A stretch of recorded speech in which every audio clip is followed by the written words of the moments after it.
Is the Windows Settings app crashing? Then you have to try these fixes we have for you in this video. Now this might seem too simple to work, but resetting the computer at times can eliminate any temporary bugs or corruption issues, resolving the error in the process. You'll also open Task Manager and all the active processes on the system that you don't need. Perform a system restart, and upon reboot, check if the Settings app works fine. The next thing that you should do is to update the operating system to the latest build available. You can do it by opening Settings, choose Windows Updates, click on Check for Updates, then wait for the system to look for available updates.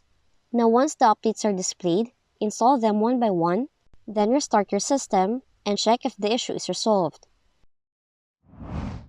For your last resort, update your drivers.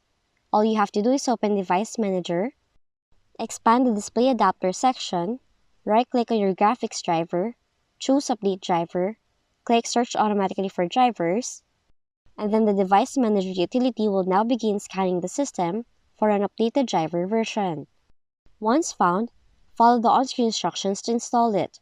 Finally, you have to restart your computer to implement the changes.